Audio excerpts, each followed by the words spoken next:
Welcome to Hearts and History, where stories of love bridge past and present. Wrapping you in the gentle embrace of tradition and memory, we journey across cultures, offering soothing tales designed to ease your heart and calm your mind. If you find comfort here, kindly subscribe or share our channel with friends seeking a touch of peace and wonder in their evenings. Let us begin this story together.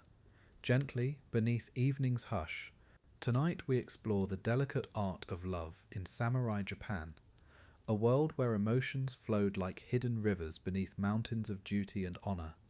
Here, courtship required the discipline of a warrior and the sensitivity of a poet. Through gentle storytelling, we'll walk the quiet paths of romance in an age when a single glance could speak volumes and a letter might never be sent.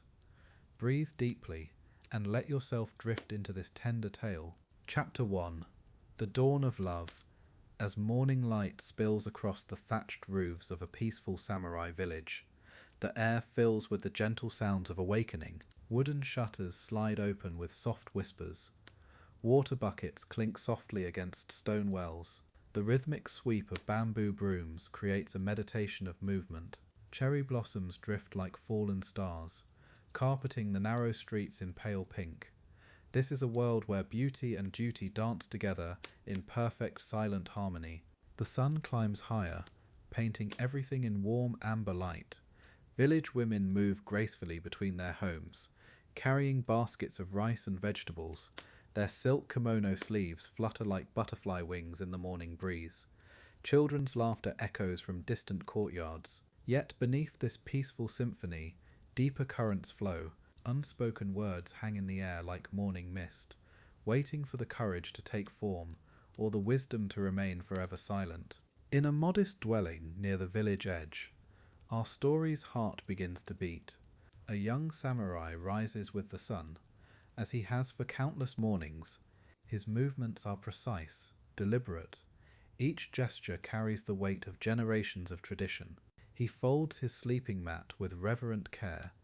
His calloused hands speak of both sword practice and gentle poetry. In the growing light, his eyes hold secrets deeper than mountain lakes, and just as still. His name is Kenji. Though few in the village speak it aloud, he belongs to that careful space between nobility and common folk.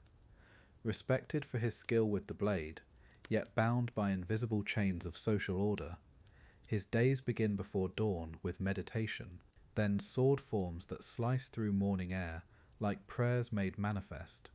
Each practice swing carries both discipline and longing, for in his heart lives something that cannot be spoken, cannot be shown. As the village fully awakens, Kenji moves through his duties with quiet grace. He tends his small garden, where vegetables grow in neat rows. His strong hands, so skilled with steel, touch each plant with surprising tenderness. He waters the earth as if nurturing dreams, and perhaps he is, for in this simple act lies poetry he cannot write, emotions he cannot voice, love that blooms only in the secret chambers of his heart. The market square fills with gentle commerce. Merchants arrange their wares with artistic care. Silk ribbons catch the light like captured rainbows. The scent of jasmine tea mingles with fresh bread and mountain flowers. Kenji walks through this tapestry of daily life, his eyes alert, not for danger, but for a glimpse of something far more precious. Someone whose very presence turns ordinary moments into treasured memories, whose smile he carries like a talisman against the world's harsh edges. There, across the crowded square, she appears like morning light breaking through clouds. Yuki, daughter of the village's most respected merchant. Her movements flow with natural elegance, each step a small dance. Her dark hair catches sunlight like silk woven with starlight. When she laughs at something, her friend whispers. The sound creates ripples of warmth in Kenji's chest. Yet he maintains his distance, watches from shadows, loves from afar with the devotion of a monk, worshipping the sacred. Social boundaries rise between them like mountain peaks, insurmountable, ancient, carved in stone by centuries of tradition. He is samurai, Yes, but of modest rank. She belongs to merchant nobility, destined for strategic marriage. To speak would bring scandal, to approach would mean dishonour. So Kenji loves in silence, like a temple bell that sounds only in the heart, his devotion pure, because it remains unspoken, sacred, because it asks for nothing in return. The afternoon sun reaches its peak, casting short shadows across the village. Kenji completes his patrol of the outer boundaries, where rice fields stretch toward distant mountains. The work gives his hands purpose, while his mind drifts to her. He imagines conversations they will never have, poems he will never share, walks through gardens that exist only in dreams. His heart writes letters that his hand will never dare to ink. Love letters addressed to silence itself. As evening approaches, the village begins its gentle transition toward rest. Cooking fires send thin ribbons of smoke into the cooling air. Families gather for simple meals, their voices creating a soft chorus of contentment. Kenji returns home as shadows lengthen. His small dwelling awaits him with familiar comfort. Tatami mats worn smooth by years of quiet living, a low table where he takes his simple supper, and in the corner, a writing desk that holds his deepest secrets. The writing desk, crafted by his grandfather's hands, holds within its hidden drawer the evidence of his silent passion, sheets of rice paper covered in elegant calligraphy, poems that speak of cherry blossoms and moonlight, of eyes that hold the depth of mountain pools, of love that burns like temple incense. Pure and unchanging, these letters, written in moments of overwhelming emotion, have never seen daylight, never touched another's hands, never carried his heart beyond these walls. Each letter begins the same way, with her name written in characters that flow like water over stones. To my beloved Yuki, but they end differently, some with resignation, others with hope, a few with the kind of raw honesty that can only exist in words meant for no eyes but his own. They speak of watching her feed temple cats, of the way she arranges flowers, of how her kindness toward elderly villagers makes his chest tight with admiration and longing. Now, as twilight paints the sky in shades of lavender and gold, Kenji sits alone with his evening tea. The village settles into peaceful quiet. Children's voices fade to whispers. Cooking fires dim to glowing embers. He opens the secret drawer and touches the stack of letters. Dozens of them now, each one a small monument to love unexpressed, to words that live only in the space between his heart and hand. Evidence of a devotion both beautiful and heartbreaking. The first stars appear in the darkening sky. Temple bells sound their evening call across the valley. Kenji closes the drawer with careful reverence. His letters return to their hiding place, like secrets returning to the heart. Tomorrow will bring another day of silent love. Another day of watching from afar. Another day of carrying emotions too vast for words. In this world of rigid codes and unspoken rules, love becomes an act of exquisite restraint. Beautiful because it remains pure. Precious because it asks nothing in return. Chapter 2. Emotion in Silence. As soft moonlight filters through the paper screens, we enter a world where hearts speak without words. In samurai society, love required the utmost delicacy, a dance of restraint and hidden passion. Here, beneath the gentle glow of night, we discover how warriors trained in battle learned an even more challenging art, the subtle language of silent courtship, where a single glance could carry the weight of 1,000 unspoken promises. In this realm of shadows and whispered traditions, love became an exercise in emotional discipline. The samurai's heart, though fierce in battle, learned to express tenderness through the most delicate gestures. A carefully chosen flower placed upon a writing desk, a poem written in elegant calligraphy. These became the vocabulary of affection, in a world where direct expression was forbidden. Every movement, every pause, every breath held deeper meaning than words could ever convey. The art of the meaningful gaze was perhaps the most powerful tool in this silent symphony of courtship. A samurai might spend months perfecting the subtle tilt of his head, the gentle softening of his eyes, for in that brief moment when gazes met across a temple courtyard or garden path, entire conversations unfolded, questions asked, answers given, promises made, all in the space of a single heartbeat, all witnessed only by the moon above. Gift-giving in this world became an intricate dance of symbolism and timing. A single cherry blossom petal tucked into a letter spoke of life's fleeting beauty. A small jade ornament whispered of eternal devotion. These offerings were never given directly, but left in places where they would be discovered, like gentle secrets waiting to be unwrapped. Each gift a thread in an invisible tapestry of affection, woven with patience and reverence. The moonlit pathways of Japanese gardens became silent theatres, where love stories played out in whispered gestures. Here, beneath ancient pine trees, and beside still reflecting pools, lovers learned to communicate through the subtle language of positioning. Standing closer to a stone lantern might signal longing. Walking slowly past a particular bridge could indicate devotion. The very stones seemed to hold their breath, honouring these sacred moments of unspoken connection.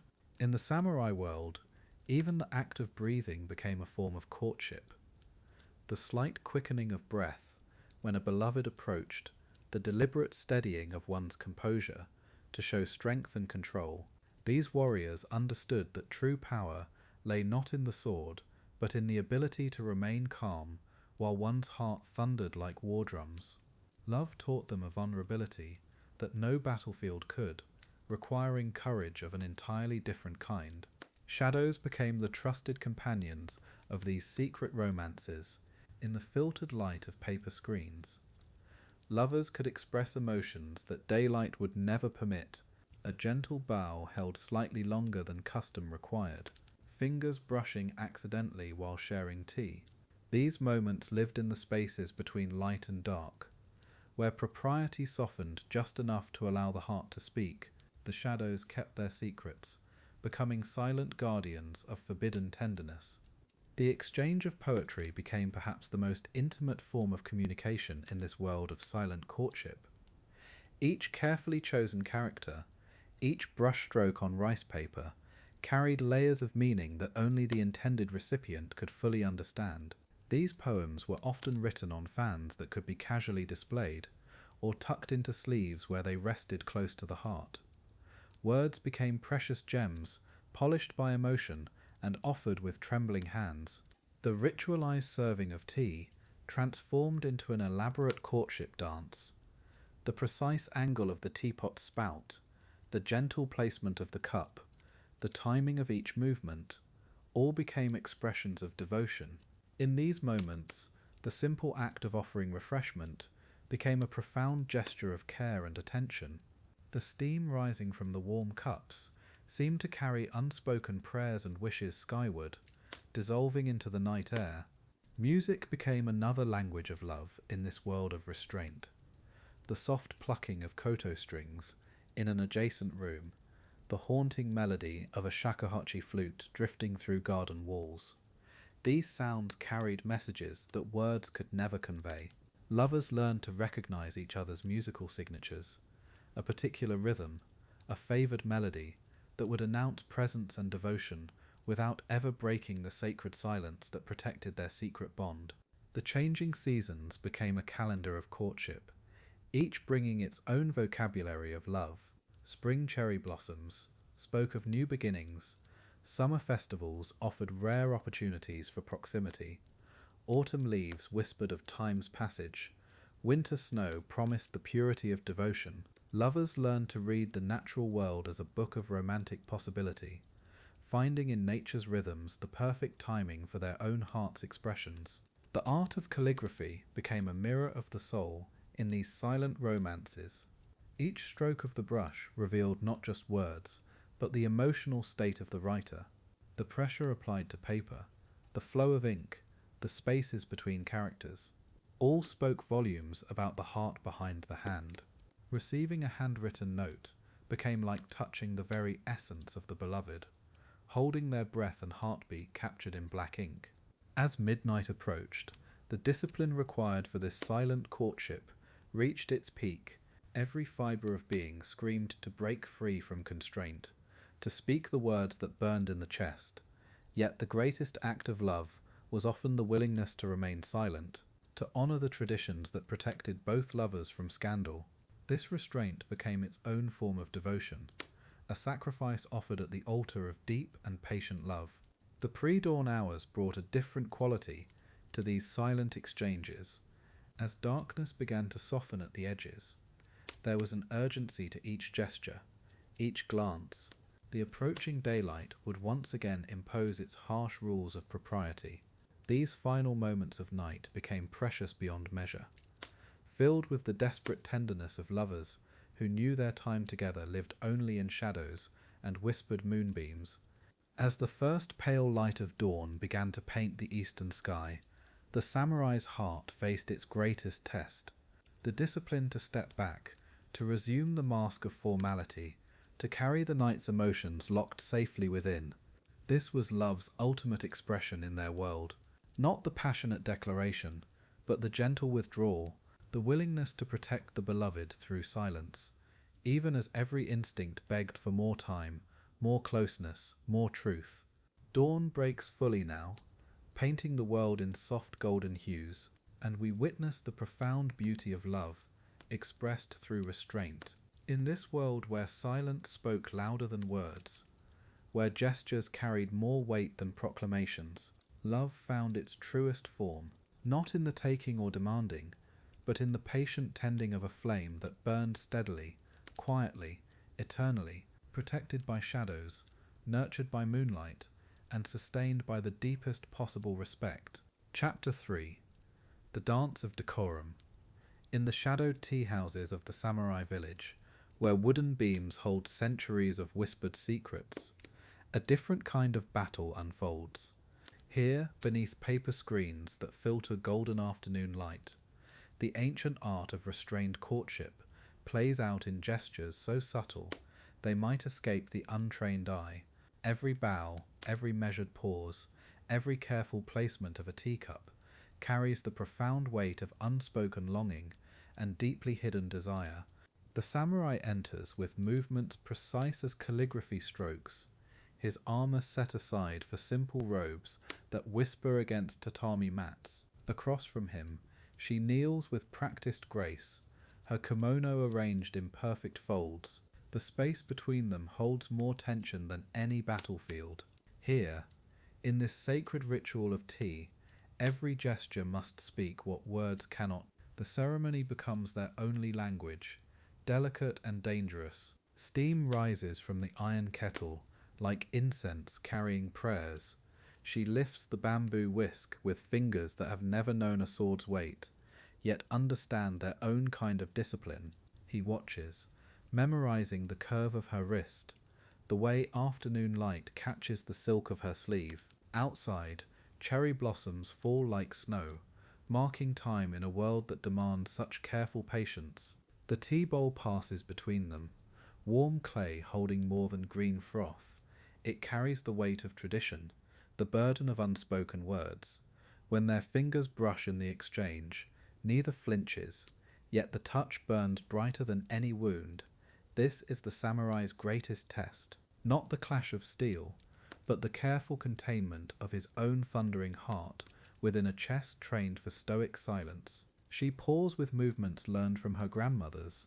Grandmother, each angle of her wrist speaks of generations who understood that love must be cultivated like the finest gardens, slowly, patiently, with reverence for what grows unseen. The samurai studies her face, seeking signs of the emotions she too must contain. In her dark eyes, he glimpses storms that match his own hidden tempests. Silence stretches between them, thick as summer air before rain, yet within this quiet entire conversations unfold. The way she adjusts her fan speaks of longing. The careful distance he maintains tells of discipline harder won than any battle victory. Around them, the tea house holds its breath. Wooden walls witness to countless such moments, where hearts learn to speak in whispers and gestures. Beyond these walls, He has faced enemies with unwavering resolve. His sword has known blood, his armour has turned deadly blows, yet here, watching her lower her eyes in practised modesty, he feels more vulnerable than ever. This gentle woman, with her careful movements and hidden smiles, presents a challenge no battlefield strategy could prepare him for. The conquest of his own guarded soul. The ritual continues with clockwork precision, bitter tea balanced by sweet confections, conversation flowing in carefully measured drops. They speak of seasons, of poetry, of the beauty found in transient things, never of the electricity that crackles between them, never of nights spent sleepless, thinking of stolen glances. The rules of decorum build walls higher than any castle, yet somehow love finds its way through. She mentions a poem about autumn leaves, her voice soft as silk rustling. He recognizes the verse, knows its hidden meaning about love that burns bright before falling.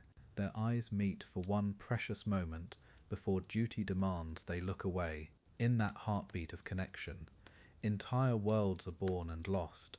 The samurai's hand trembles almost imperceptibly as he reaches for his tea bowl. Hours pass like minutes in this sacred space, where time bends to accommodate careful courtship.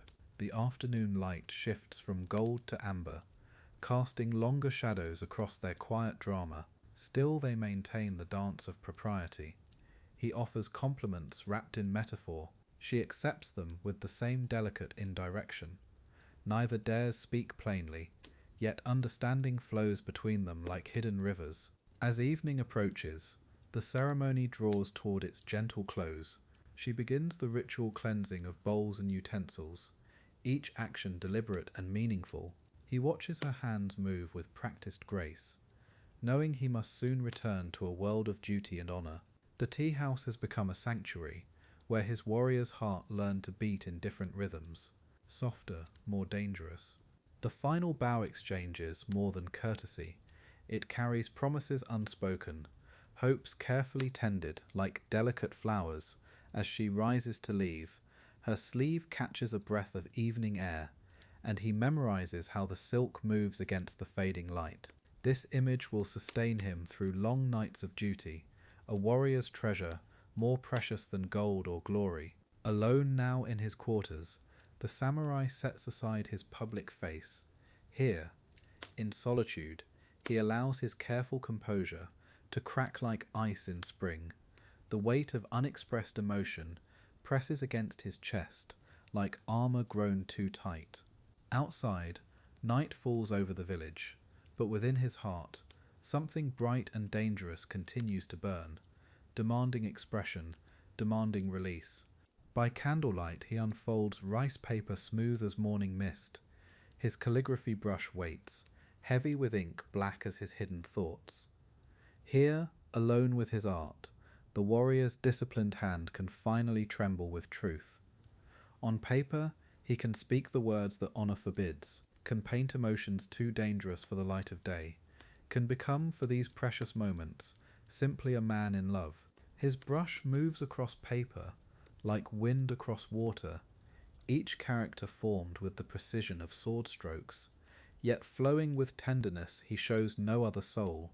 He writes of cherry blossoms that bloom too briefly, of tea shared in sacred silence, of eyes that speak languages the heart understands but cannot voice. The poems emerge like prayers, honest and achingly beautiful. The finished verses lie before him, like fallen petals, words that transform the stern samurai into something softer, more human. In these lines, his warrior's strength finds new expression, not in conquest, but in the courage to feel deeply, to love quietly, to honor both duty and heart. As dawn approaches, he carefully folds the poems away, his secret garden of words, blooming in darkness. Chapter 4. Beneath Cherry Blossoms. The air fills with petals like snow in spring, drifting through Kyoto's ancient streets, where lanterns glow softly against twilight. Beneath the sakura trees, a festival unfolds in gentle celebration. Families gathering on woven mats, while children chase fireflies between the branches. The cherry blossoms reach their peak, each flower a fleeting whisper of beauty, destined to fall within days. This is the season of Mono no Aware. Music dances through the evening air, as shamisen strings weave melodies around laughter and conversation.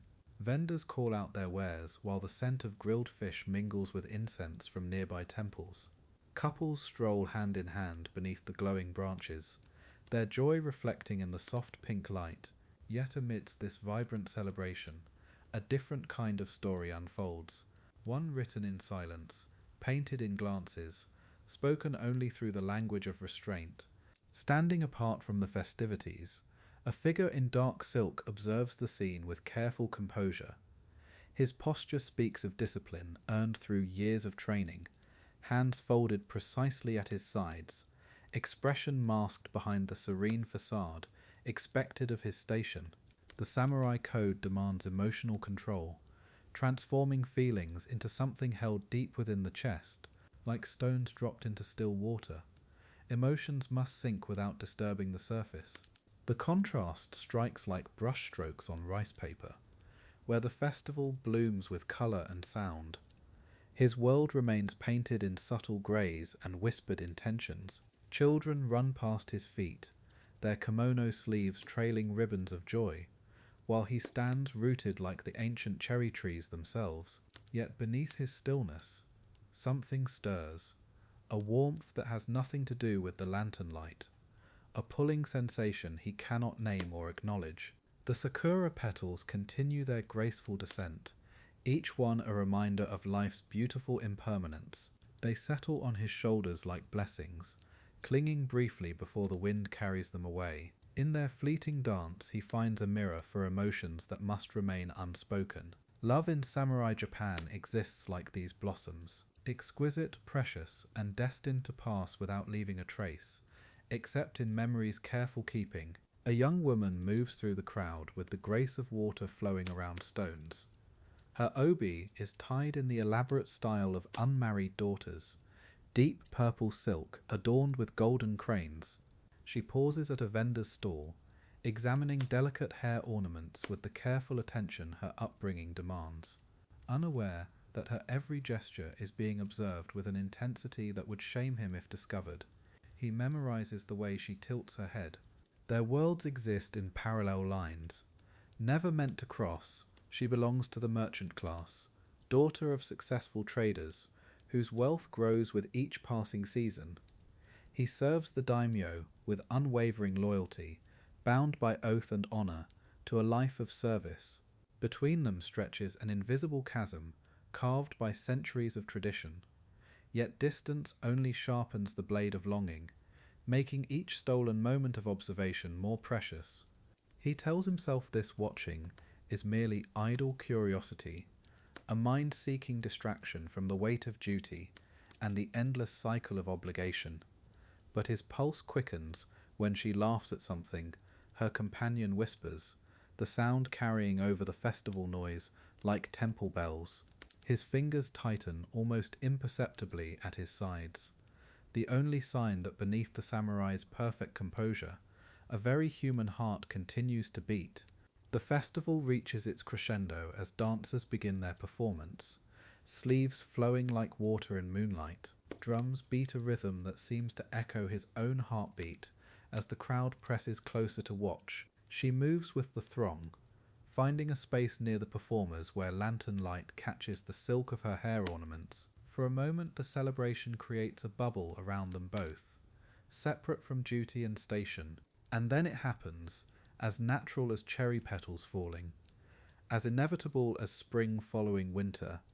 She turns, perhaps sensing eyes upon her, perhaps simply moved by the same mysterious force that guides the seasons. Their gazes meet across the festival crowd, like two notes finding harmony in a complex melody. Time suspends itself, holding this moment like amber preserving a flower. The world continues around them, but they exist in stillness. In that exchange of glances, entire conversations unfold without words. Recognition flickers in her eyes, not of his face, but of something deeper, the acknowledgement that passes between souls who understand each other's solitude. her cheeks colour like dawn touching mountain peaks, and she looks away first, but not before he sees the slight widening of her eyes, a crack in her own carefully maintained composure. The moment breaks like morning mist touched by sunlight, leaving only memory and the faint tremor of possibility. She returns her attention to the dancers, but her posture has changed subtly. There's a new awareness in the way she holds her fan, a consciousness of being observed that transforms her movements into something more deliberate, more graceful. Even this small shift speaks volumes in the language of silent communication. He forces himself to look away, focusing instead on the cherry blossoms overhead, where petals catch moonlight like scattered stars. But the damage is done. Her image has carved itself into his memory, with the permanence of ink on paper, the curve of her neck when she bowed her head, the way her sleeve fell across her wrist, details that will return to him in quiet moments, when duty allows his mind to wander. The festival continues around them, but everything has changed. The very air seems charged with unspoken words and unuttered feelings. They exist now in the space between acknowledgement and action, between desire and duty, like actors in a play where the script demands silence. They must find ways to communicate through gesture, through presence, through the careful choreography of restraint that defines love in their rigid world. As the evening deepens and the last cherry petals fall like tears from heaven, the weight of impossibility settles over them both. They inhabit separate spheres of existence, bound by invisible threads to futures already written by others. Yet in this moment, beneath the blossoms, surrounded by celebration and joy, they have shared something that transcends the boundaries of their world, a single glance that contains multitudes. The festival begins to wind down, as families gather their belongings, and children rub sleepy eyes. Lanterns dim one by one, while the last musicians pack away their instruments. She disappears into the crowd with her companions, leaving only the ghost of her presence and the memory of that single transformative moment. He remains beneath the cherry trees a while longer, watching petals fall and understanding, perhaps for the first time, the true meaning of mono no aware. Chapter 5: Elegance in Restraint. In the heart of samurai Japan, love required a delicate balance between passion and discipline. The warrior's code demanded that even the deepest emotions be expressed with grace and measured restraint. Here beauty emerged not from grand gestures, but from the quiet strength of controlled feelings, where every glance, every word, every breath carried the weight of centuries-old tradition and honor. The samurai understood that true strength lay not in the sword, but in the mastery of one's own heart. When love stirred within him, he did not rush toward it like autumn wind through bamboo. Instead, he approached with the careful steps of a tea ceremony master. Each emotion filtered through layers of cultural refinement, each feeling polished until it gleamed like perfectly forged steel. In the gardens of Kyoto, beneath cherry blossoms that fell like silent prayers, courtship unfolded in whispers rather than declarations. A single poem, written on handmade paper, could carry more weight than 1,000 spoken words. The beauty of restraint meant that love letters arrived folded with the precision of origami, each crease deliberate, each word chosen with the care of selecting stones for a temple garden. When a samurai's eyes met those of his beloved across a crowded room, he did not rush forward. Instead, he lowered his gaze with the grace of morning mist settling over still water. This gesture spoke volumes. It honored both his feelings and her dignity. In that brief moment of connection followed by respectful withdrawal, an entire conversation of the heart took place without a single word. The aesthetic of mono no aware, the pathos of things, permeated every aspect of samurai romance. Like cherry blossoms that bloom brilliantly, only to fall, love was understood to be both beautiful and fleeting. This awareness did not diminish passion, but refined it, transforming raw emotion into something as delicate and precious as morning dew on temple stones, impermanent yet infinitely beautiful. Gift-giving in samurai courtship was an art form requiring years to master. A simple fan, chosen after hours of contemplation, could convey layers of meaning, the wood from which it was carved, the painting adorning its surface, even the angle at which it was presented, all carried messages that only the refined heart could read. Restraint transformed simple objects into vessels of deep emotion. During the quiet hours before dawn, when the world lay wrapped in silk-soft darkness, the samurai would often compose poetry, not grand epic verses, but small, perfect haiku that captured single moments of longing, 17 syllables arranged like stones in a meditation garden, each word placed with intention, each pause pregnant with unspoken feeling, beauty emerging from what was left unsaid, rather than proclaimed. The tea ceremony provided the perfect metaphor for samurai courtship, every movement deliberate and meaningful, every gesture refined through countless repetitions, until it became as natural as breathing. When a samurai invited his beloved to share tea, he offered not just hospitality, but his complete presence in the careful preparation of matcha. Love was distilled to its purest essence, quiet, focused, and deeply respectful. Seasonal awareness shaped every romantic gesture. Spring brought the delicate pink of cherry blossoms, reflected in silk scarves, gifted with gentle hands. Summer offered the cooling sound of bamboo fountains, where lovers might share silence. Autumn's maple leaves inspired poetry written on golden paper. Winter's snow created the perfect backdrop for footprints walking side by side. Nature and love intertwined in elegant harmony. The samurai's armor was not merely protection for battle. It was also a canvas for artistic expression that could speak of love. Family crests were embossed with care, colors chosen to reflect personal aesthetics. Even in war, beauty remained essential. When removed at day's end, each piece was cleaned and arranged with the same attention given to preparing for a beloved's visit. Discipline and devotion merged. Calligraphy became a love language unto itself. The way ink flowed from brush to paper could convey emotion more powerfully than the words themselves. A slightly trembling line might reveal hidden nervousness. Perfectly controlled strokes demonstrated mastery over both art and feeling. Lovers studied each other's handwriting like scholars examining ancient texts, finding meaning in every curve, every pause, every confident stroke of black ink. Music in the samurai world was not for entertainment, but for communion. The gentle plucking of koto strings during evening gatherings created spaces where hearts could speak without words. Melodies floated through sliding doors like incense, carrying messages between souls who understood that some feelings were too sacred for direct expression. In these musical moments, restraint transformed into its own form of intimacy. The moon held special significance in samurai romance. Its phases mirrored the careful progression of courtship. New moon represented first meetings, tentative and shrouded in mystery.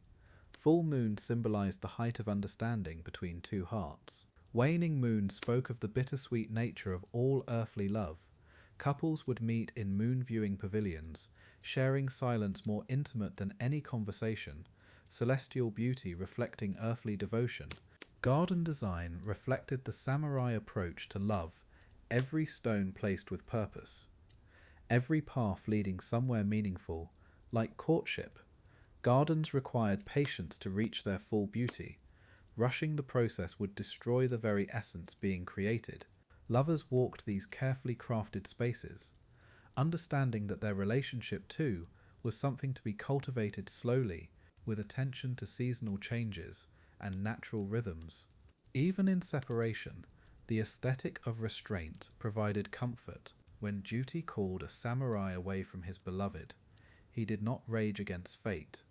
Instead, he found beauty in the longing itself. Letters travelled vast distances, arriving like small treasures, each word read and reread, until paper became soft as silk. Distance transformed love into something precious and rare. absence creating its own form of presence. The legacy of samurai restraint in love continues to influence Japanese culture today. In the careful wrapping of gifts, the respectful bowing, the understanding that some emotions are too profound for casual expression, this elegant discipline taught that love grows stronger when channeled through beauty, rather than impulse, like water flowing around stones in a mountain stream, finding its way through patience, grace, and quiet determination. Chapter 6. Harmony in Discretion. In the shadowed gardens of ancient Japan, love unfolds not through grand gestures, but through the delicate art of restraint. Here, beneath the watchful gaze of honor, two hearts learn to speak in whispers. The samurai, bound by duty and code, masters the tender discipline of emotion, while his beloved moves like silk through the rituals of discretion. Together they craft a love song, written in silence and painted in moonbeams. The samurai's heart beats with the rhythm of ancient codes, each emotion carefully measured, each gesture precisely controlled. His love burns no less fiercely for being contained. Like a flame protected by careful hands, it grows stronger in its shelter. He understands that true strength lies not in unleashing passion, but in guiding it with wisdom. His discipline becomes an offering, a demonstration that his beloved deserves not wild chaos, but steady devotion.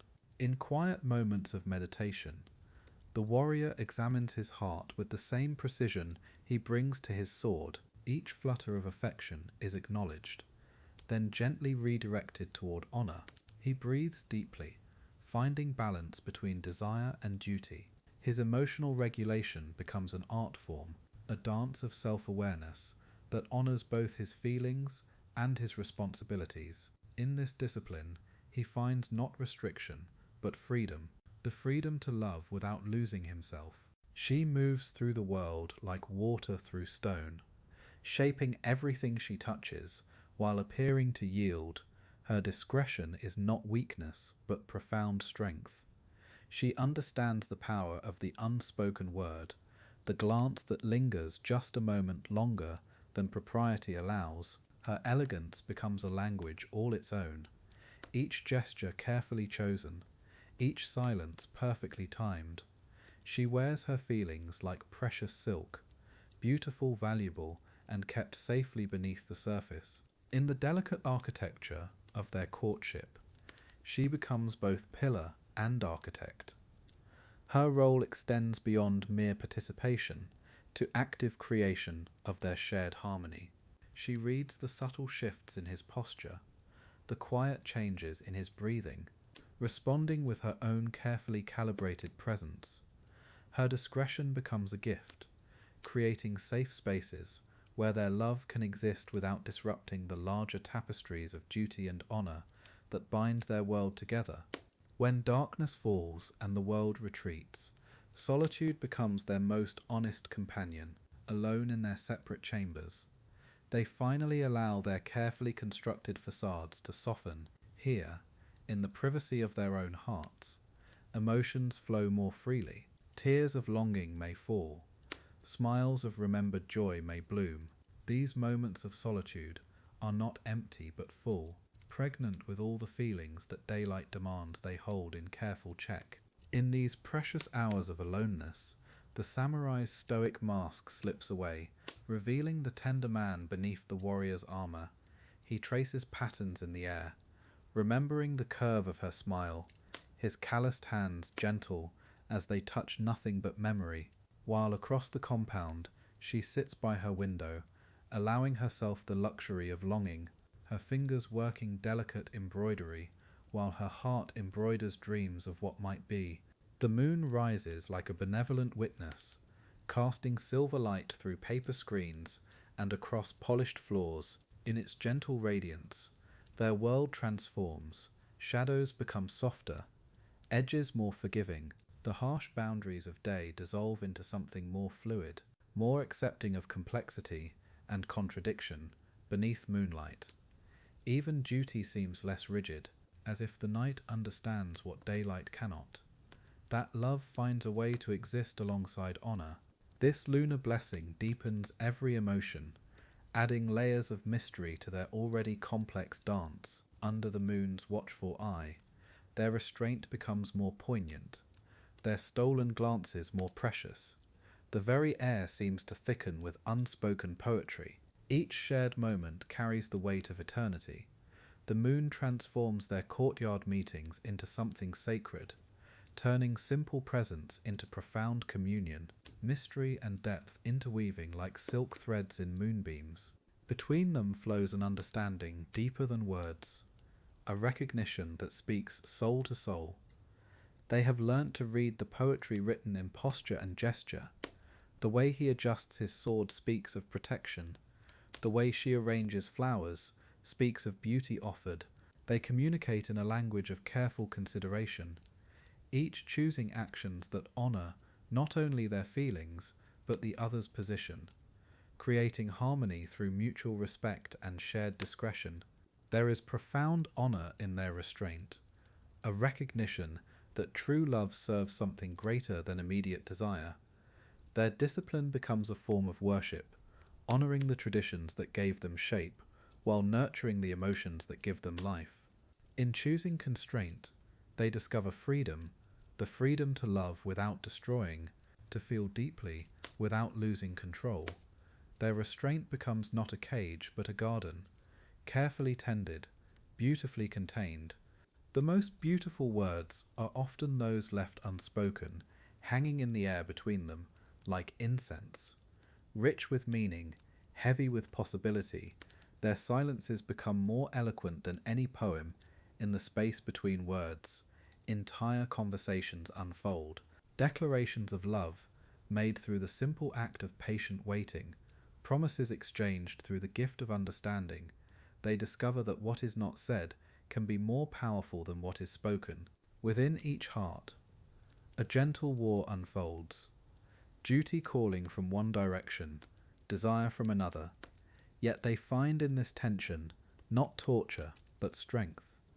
Like a bow that gains power through resistance, their love deepens precisely because it must flow around obstacles. They learn to find joy in small victories, a glance acknowledged, a moment shared. Their restricted love becomes more concentrated, more precious for being carefully measured and mindfully experienced.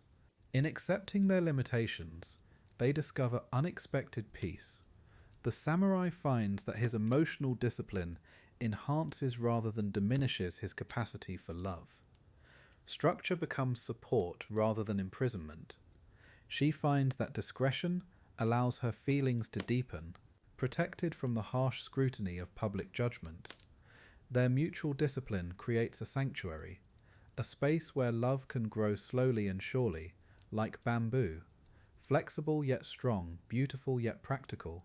The moon continues its ancient watch, bearing witness to their careful dance of affection. It has seen countless lovers navigate the delicate balance between feeling and form. Under its silver gaze, their story joins the great continuum of human love. Their struggles and joys become part of something larger. The moon's constancy offers comfort, a reminder that love has always found ways to flourish, even within the most structured societies. In their harmony of discretion, we glimpse the profound truth that love's greatest power often lies not in its expression, but in its restraint, not in what it demands, but in what it offers. Their story teaches us that discipline and devotion can dance together, that structure and feeling need not be enemies. Beneath the moon's gentle light, they have found their rhythm, a love song written in whispers, beautiful precisely because it honours both heart and duty. Chapter 7. The Test of Love.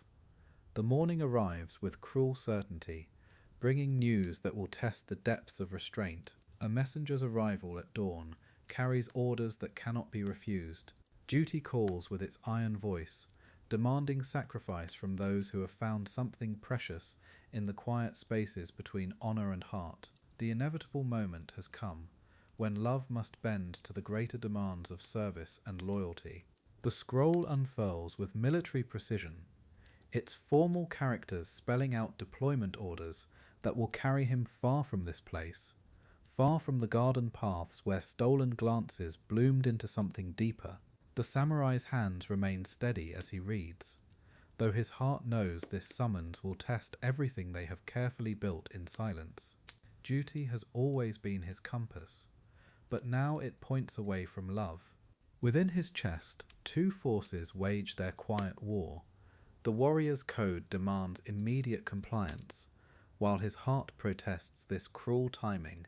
He has sworn oaths that stretch back generations, pledges that supersede personal desires. Yet never before has departure felt like tearing away part of his soul. The conflict remains internal, invisible, as honor requires, but the weight of it threatens to break him. Preparations begin with mechanical efficiency. Armor is cleaned and polished until it gleams like moonlight on water. Weapons are sharpened and secured, provisions gathered for the long journey ahead, each task performed with the precision of years of training. Yet beneath this practiced routine, every movement feels heavy with loss. Every familiar ritual now carries the weight of impending separation, making simple preparations feel like funeral rites. She understands before he speaks, the way he moves through the courtyard, the careful distance he maintains, the formal bow that replaces their usual subtle acknowledgments. Her training in the ways of duty has prepared her for this moment. She knows that questioning would dishonor them both. Instead, she carries herself with quiet dignity, accepting what cannot be changed while her heart breaks in perfect silence. Words become impossible barriers. Everything they cannot say hangs in the air between them, like morning mist. Their careful courtship has been built on suggestion and restraint. But now even those subtle communications feel too dangerous. Love that has survived on glances and brief touches must now find a way to exist in complete separation. The unspoken weighs heavier than any declared passion ever could. The final evening approaches with inevitable certainty. He completes his preparations as she tends to her duties, both moving through familiar routines that have suddenly become precious and finite. The knowledge that tomorrow will bring departure adds weight to every small action, lighting incense at the family shrine, arranging flowers, polishing wood surfaces. Ordinary moments now feel like sacred ceremonies, never to be repeated exactly the same way again. Dawn arrives too quickly, bringing with it the cruel clarity of departure. The household stirs with unusual tension, servants moving with hushed efficiency. His armor gleams in the early light, each piece a reminder of the duty that calls him away from everything he has come to treasure. The moment they have both dreaded now stands before them, unavoidable as the turning of seasons, demanding its tribute of separation. The farewell must be silent. Protocol demands nothing more than the formal acknowledgement between a warrior departing and a household member. No words of affection can be exchanged, no promises made. Their entire relationship has been built on restraint, but this final moment tests the very limits of their discipline. They stand apart, two figures bound by invisible threads that duty now threatens to sever completely and forever. Their eyes meet across the courtyard one final time. In that brief connection, months of careful courtship compress into a single moment of understanding. He sees her strength, the way she holds herself with dignity, even as her world shifts beneath her feet. She sees his conflict, the warrior's resolve warring with the man's reluctance to leave. In silence, they share what words could never adequately express between them. The physical separation begins with his first step toward the gate. Each movement carries him further from the life they might have built together. His armor catches the morning sunlight, transforming him back into the warrior he has always been. The man who lingered in garden shadows, who found excuses to pass by her window, now disappears into duty's embrace. The distance between them grows with each measured pace. He does not look back. The discipline of years prevents that final weakness. His footsteps echo on the stone path, each sound marking another moment of increasing distance. She remains where duty placed her, watching his figure grow smaller against the morning light. Neither allows themselves the luxury of gesture or call. Their love, born in restraint, must die in the same silence that created it, leaving only echoes. The gate closes behind him with finality. She stands alone in the courtyard where their careful dance of courtship played out over seasons of stolen moments. The space feels impossibly empty without his presence, every corner now holding memories of glances exchanged and words unspoken. The life that seemed to pulse beneath the surface of duty has suddenly grown cold and still, leaving only the weight of what was. Uncertainty spreads like shadows at dusk. She knows nothing of where duty carries him, how long the separation might last, or if he will return unchanged. In this world of warriors and honour, departures often become permanent absences. The dread settles into her bones like winter cold. Love that bloomed in secret must now survive on memory alone, facing an unknown future filled with silence. The road ahead stretches into uncertain distance. Each mile carries him further from the one person who has come to define happiness in his carefully ordered world. Duty may demand his presence elsewhere, but his heart remains anchored to the place he leaves behind. The conflict between service and love will travel with him like a constant companion, growing heavier with each passing day of separation. The chapter closes on a note of deep apprehension. Two hearts now separated by duty and distance must find ways to survive the test that love never asked for. The foundations they built through months of careful courtship now face their greatest challenge. What was nurtured in silence must endure in separation. The stage is set for trials that will determine whether their restrained love can survive the demands of an unforgiving world. Chapter 8. Love Letters to the Moon. In the quiet chambers of his ancestral home, Takeshi writes by candlelight. His brush moves across rice paper with trembling reverence, crafting words that will never reach her hands. Each character flows like teardrops, carrying the weight of unspoken devotion. These letters, sealed with cherry blossom petals, remain hidden in a wooden chest. Love songs written to the moon, witnesses to a heart overflowing. Meanwhile, Lady Akemi sits beneath her window, gazing at the same moon that illuminates his writing. She feels an inexplicable pull, a gentle stirring in her chest, as if her heart recognizes words never spoken. The silk of her kimono rustles softly as she shifts, unconsciously reaching toward the moonbeams. Though separated by tradition and honor, their souls converse in a language beyond words, beyond the rigid boundaries of their world. His first letter begins with trembling honesty. Beloved moon, keeper of my secrets, I write what I cannot say, what honor forbids me to whisper. Her smile haunts my dreams like spring cherry blossoms, delicate and fleeting. When she walks through the garden, even the stones seem to sing. I am but a warrior, bound by duty, yet my heart knows only her gentle grace. These words are my prayer, my confession to the night. Akemi feels a strange restlessness on this particular evening. She moves through her chambers like a butterfly seeking nectar, touching silk scrolls and ivory combs without purpose. Her heart beats with an unusual rhythm, as if responding to distant drums. She pauses at her mirror, seeing in her reflection the flush of unexplained longing. Somewhere in the night, invisible threads connect two hearts across the chasm of unspoken love. The second letter reveals deeper truths. In the garden today you spoke of poetry. Your voice carried the music of mountain streams, clear and pure. I memorized each syllable, each gentle pause between your words. You quoted ancient verses about autumn leaves. Not knowing you had become my favorite season, your presence transforms ordinary moments into treasured memories. I collect these fragments like precious gems, storing them in my heart's secret chambers. Night after night, she finds herself drawn to moonlit windows. Akemi's fingers trace patterns on the wooden sill, as if writing invisible messages to the darkness. Her maid notices how she lingers at evening tea, stirring honey in endless circles while gazing beyond the garden walls. My lady seems distant lately, the servant whispers, not understanding that distance can sometimes bring two hearts closer than any physical proximity. His third letter holds desperate passion.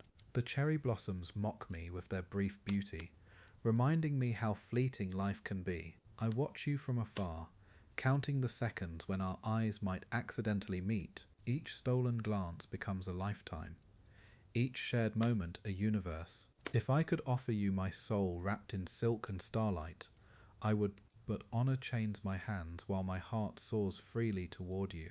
In her solitude, Akemi begins composing her own unwritten letters, words she whispers to her pillow in the deep hours before dawn.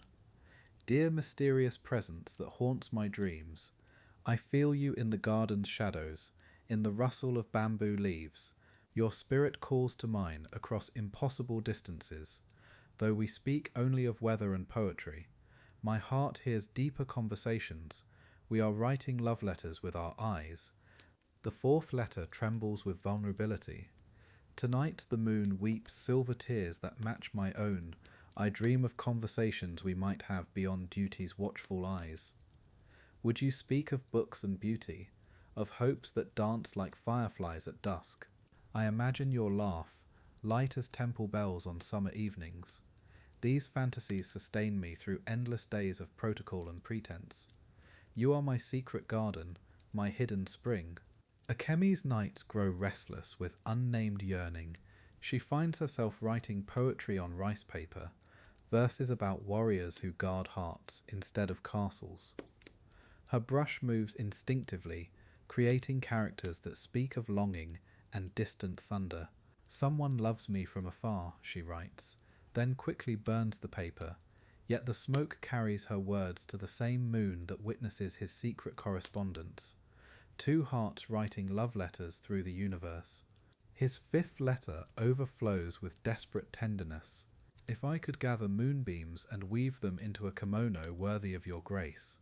If I could capture nightingale songs and present them as gifts. Every sunset reminds me that another day passes without speaking my heart.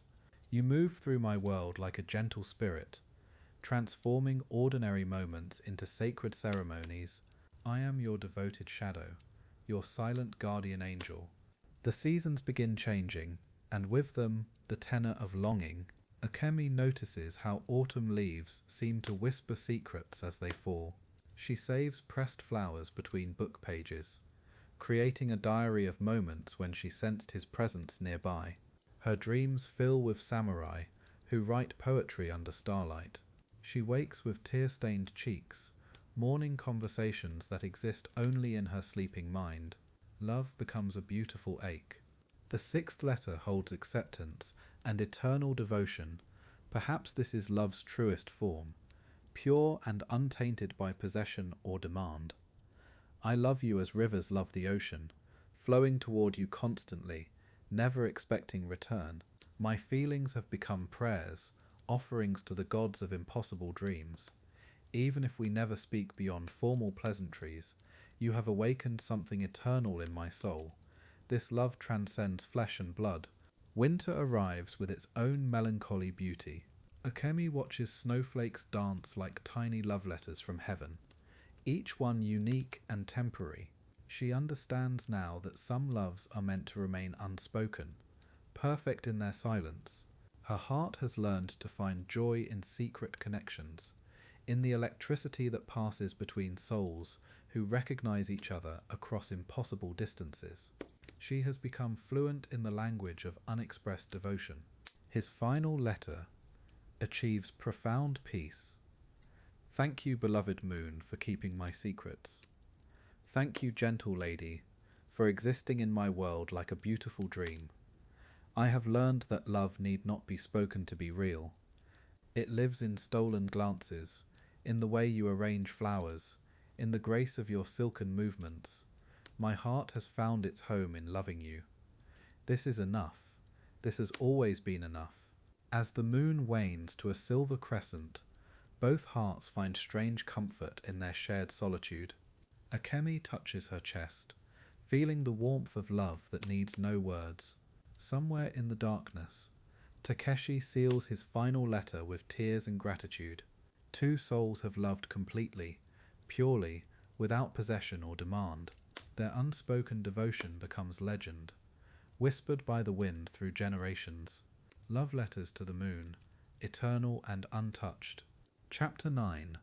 The Waiting Willow.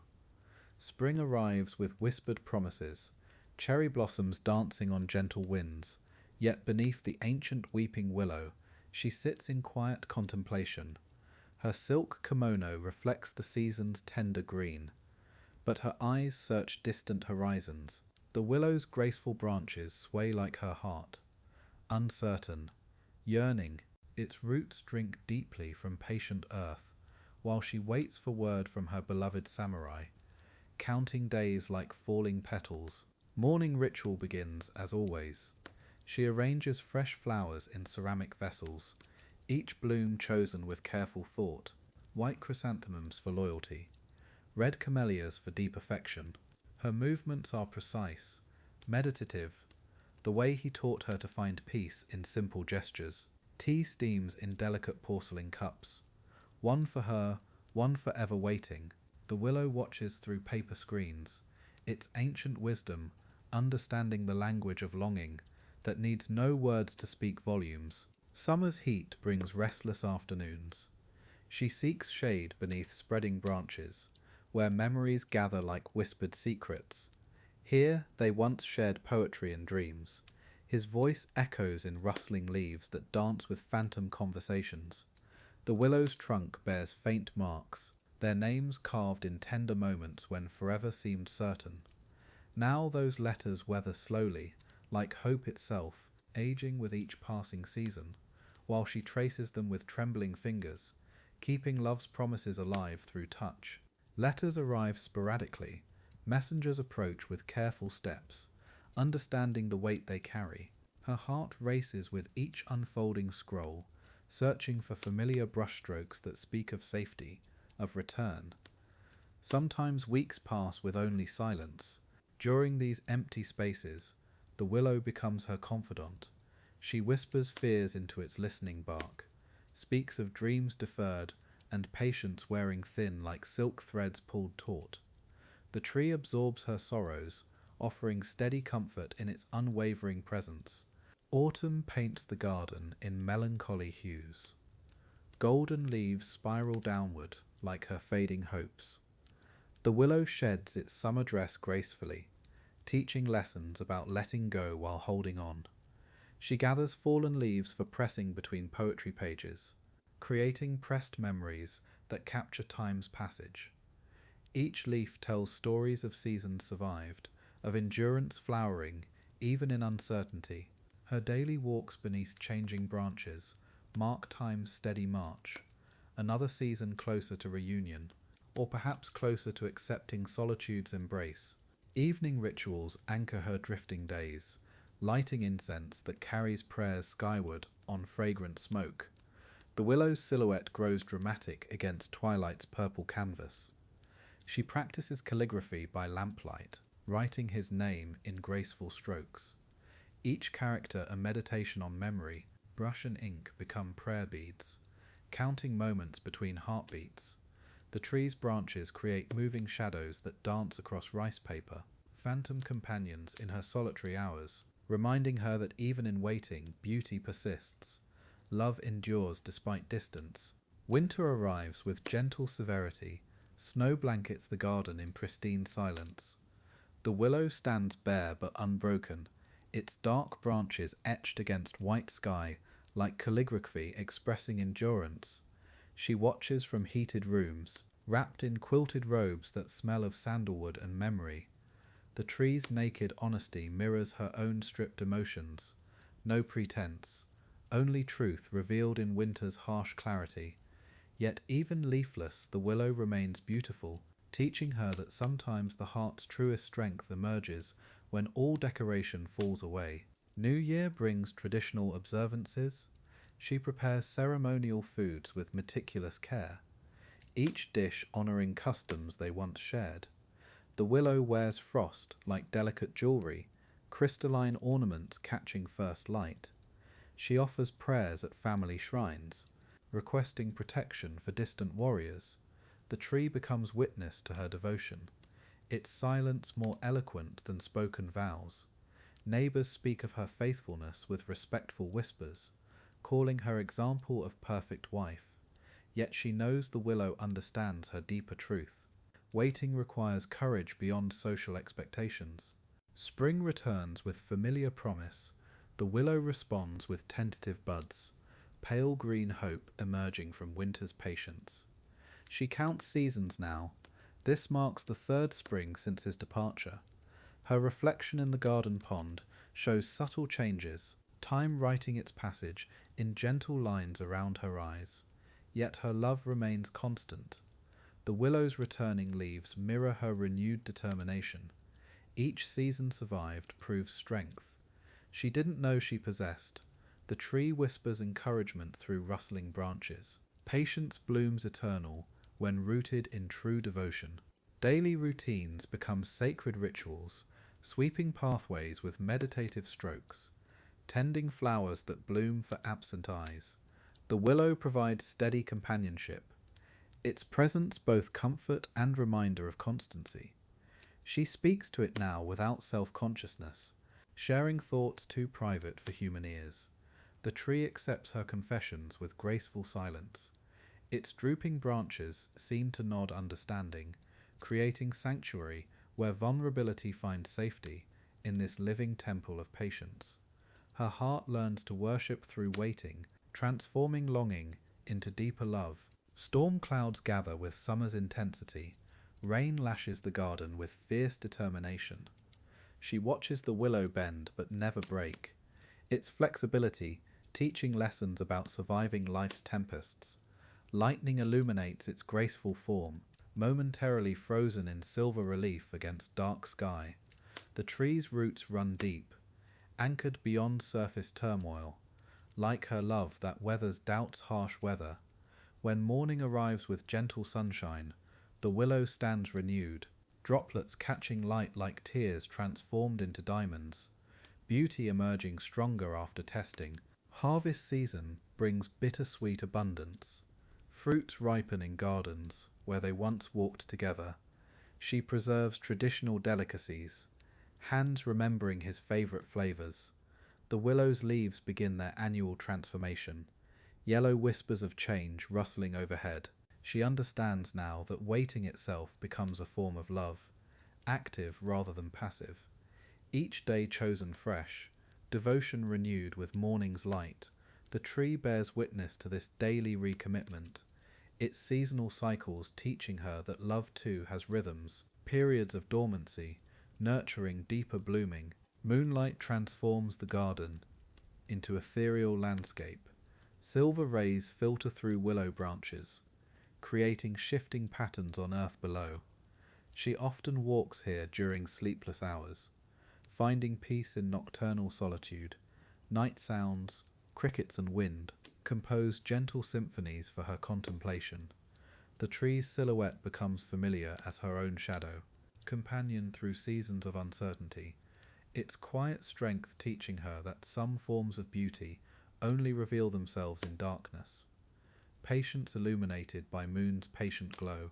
Love learning to find light within waiting. Winter's second coming feels different. No longer enemy, but teacher.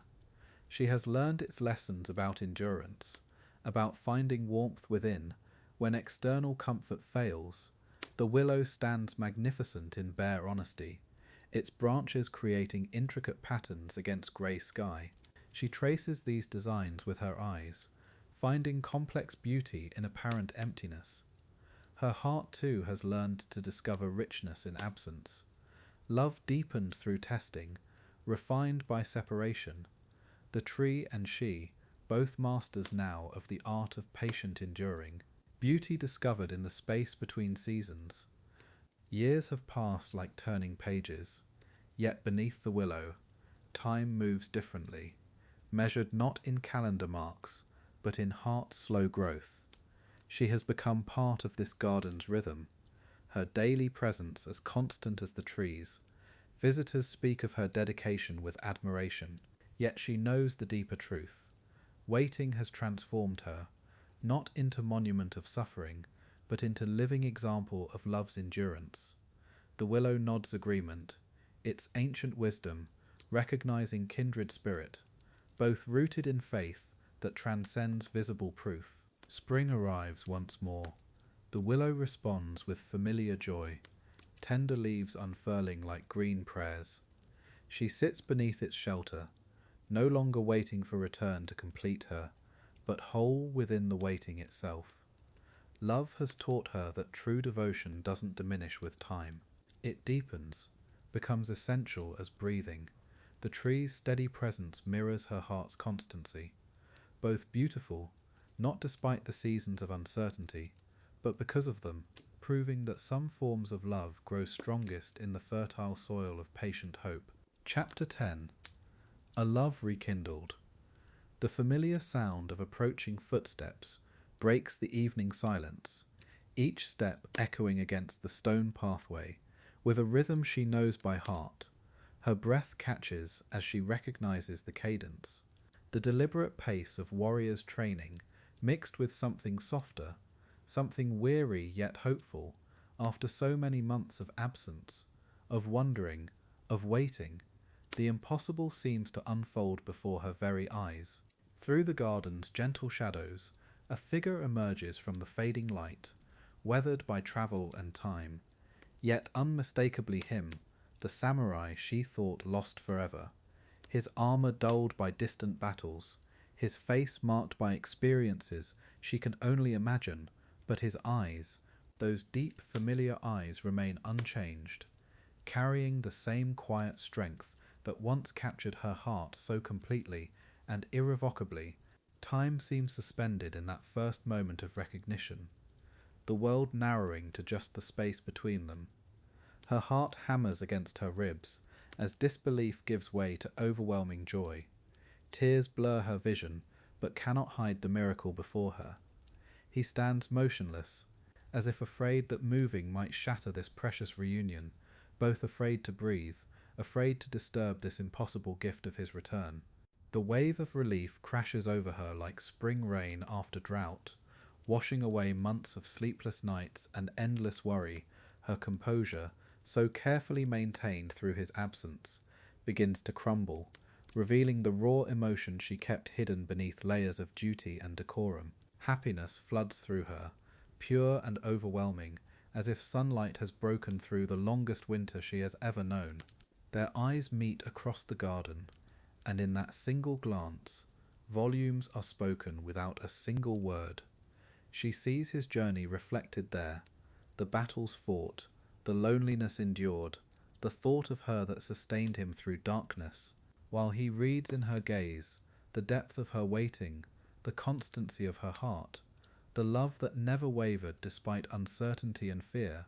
Between them hangs the weight of unspoken confessions, words that have lived only in their hearts, too precious and fragile to voice before.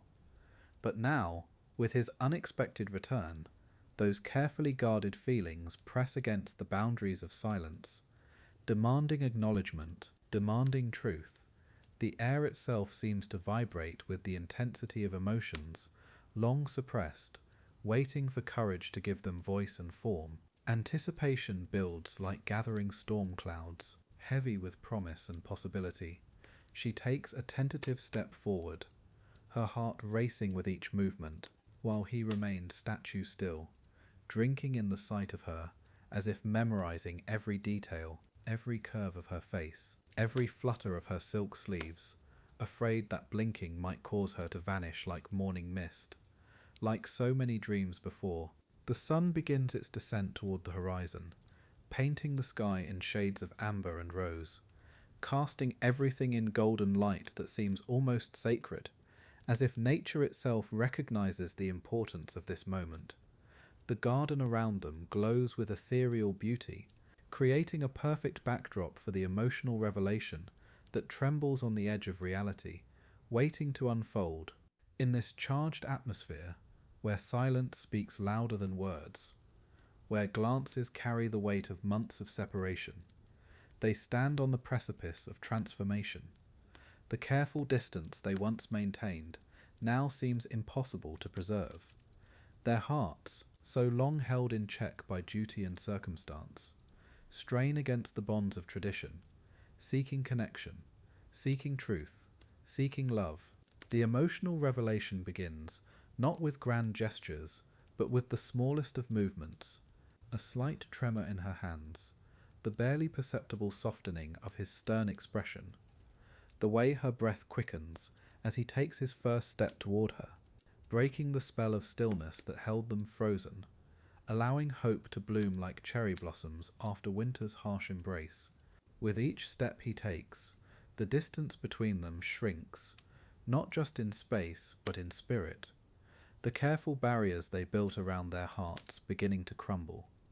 She sees vulnerability in his eyes now, the warrior's mask slipping to reveal the man beneath.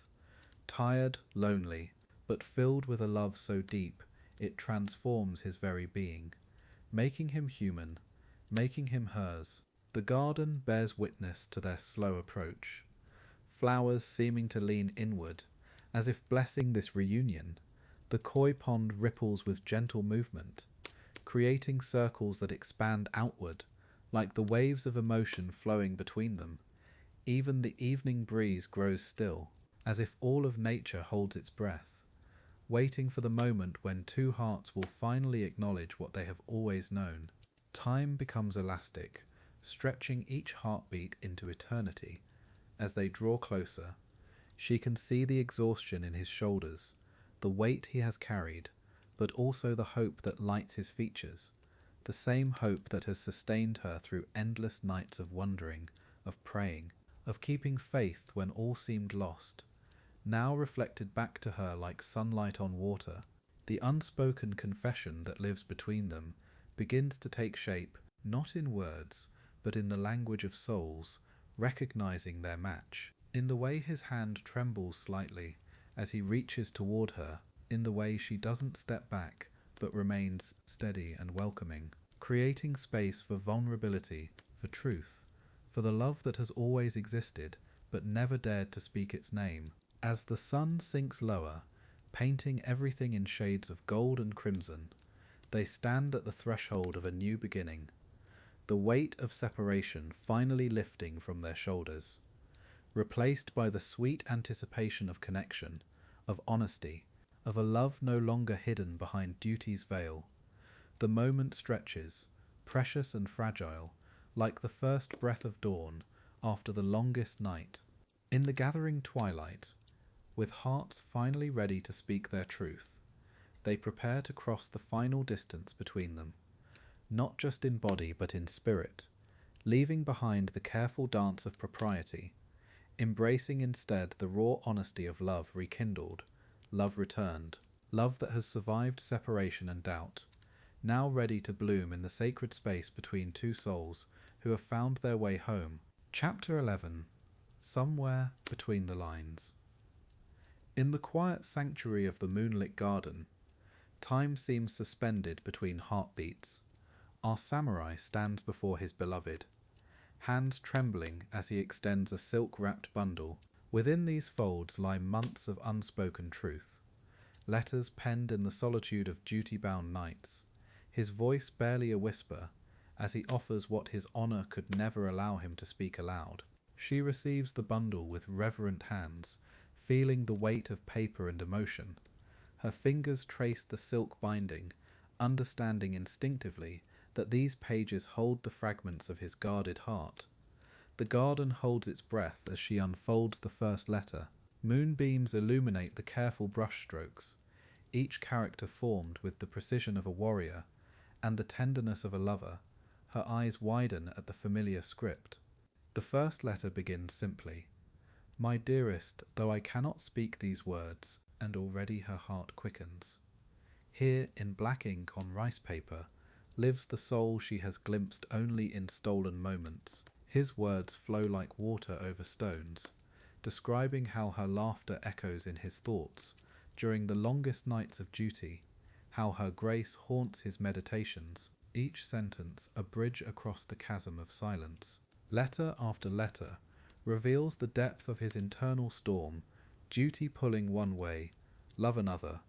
She reads his confession of watching her from shadows, memorizing the way light catches in her hair, how he practices conversations they might never have, his anguish over choosing honor above happiness, each page a testament to the weight of expectation that presses upon his shoulders. Understanding blooms like dawn across her consciousness. Her fingers pause on a letter dated months ago, the night of the Cherry Blossom Festival. She remembers his distant gaze, the way he seemed to struggle with unspoken words. Now she understands his torment. I watched you dance beneath falling petals, he had written, and knew that beauty could break a warrior's heart as surely as any blade, yet I remained silent, bound by codes older than memory. Tears begin to blur the careful characters as she discovers letters written during his longest absences, correspondence with his own soul, describing how her memory sustained him through battles and bitter winter nights. Your voice is the song that guides me home, reads one passage, though I may never tell you so. The raw honesty of his hidden emotions overwhelming her careful composure, joy and sorrow intertwining like morning glory vines. She finds letters that were never meant to exist, drafts of words he planned to speak but never could, proposals that honor would not permit, dreams of a simpler life where love might triumph over duty. If I were not bound by the sword, he had written, I would build you a house by the sea, where only our hearts would determine the passing of days. Such beautiful impossibilities, preserved in ink and longing. The middle letters reveal his growing desperation, the battle between his training and his heart reaching fever pitch. I am taught that desire is weakness, he confesses to the paper. Yet you have shown me that love might be the greatest strength. How does a warrior reconcile such contradictions? How does one choose between the way of the sword and the way of the heart? I am lost between these worlds. Her breath catches on a letter written just days ago. His handwriting more urgent, less controlled. The burden of silence grows too heavy to bear. It begins. I have carried these words like stones in my chest. Watching you from afar has become its own form of torture. Perhaps it is time to choose courage over caution, to risk everything for the chance that you might understand. Her heart pounds with recognition. She discovers poems hidden between the prose, verses, that capture moments she thought had passed unnoticed. The morning she helped tend wounded birds, the evening she sang alone in the garden, each memory preserved with stunning clarity and unexpected beauty. Your compassion teaches stones to weep, reads one haiku. Autumn leaves pale beside the fire in your eyes, whispers another. Poetry born from the marriage of warrior discipline and helpless devotion. The letters reveal his study of her observations made with the keen eye of a trained warrior, turned to matters of the heart, how she unconsciously touches her throat when nervous, the way she pauses before laughing, her habit of looking to the mountains when deep in thought. I have memorized you like a map to salvation, he writes, every gesture a landmark in the geography of my longing. Forgive me this gentle surveillance of love. Near the bottom of the bundle, she finds his darkest confessions, letters written during his lowest moments, when duty felt like a prison, and honor like chains. There are nights I consider abandoning everything, he admits to the paper, casting aside sword and station, to be simply a man who loves a woman, but morning always returns with its obligations. And I remember that some gifts are too precious to taint with selfishness. The final letters show a gradual resolution, a man making peace with impossible choices. I have decided to give you these words, the last one reads, not because I expect anything in return, but because truth deserves voice. You have unknowingly carried my heart through seasons of doubt. Whether you keep these letters or cast them to the wind, know that loving you has been both my greatest joy and most honored burden. She sets the final letter aside and sits in profound silence, the weight of his hidden devotion settling around her like a warm cloak. Months of stolen glances and careful distances suddenly take on new meaning. His reserve was not indifference, but protection. His formality not coldness, but the desperate attempt of a drowning man to maintain dignity while being pulled under by the tide of impossible love. Understanding blooms like flowers after rain. Emotions cascade through her like a mountain stream. Joy at discovering the depth of his feelings, sorrow for the isolation he has endured, admiration for his sacrifice, and beneath it all, a growing recognition of her own heart's response. She had sensed something in his careful attention, felt drawn to his quiet strength. Now she understands that what she took for polite interest was actually love held in careful check. As she gathers the letters to her chest, she realizes that in revealing his vulnerability, he has offered her the most precious gift imaginable, not just his love, but his trust, his willingness to be known completely. The samurai who faces death without flinching has shown her his heart without armor. In this moment, between the moonlit lines of his confession, she feels the walls around her own heart beginning to crumble. Chapter 12. Together, in solitude. The night wraps around them like silk, gentle and encompassing. Here, beneath the pearl-bright moon, two hearts find themselves drawn into the sacred space of shared silence. The world has grown quiet, save for the whisper of wind through bamboo and the soft murmur of water against stone. In this moment, solitude transforms, no longer the province of one, but the tender gift of two souls choosing to be alone.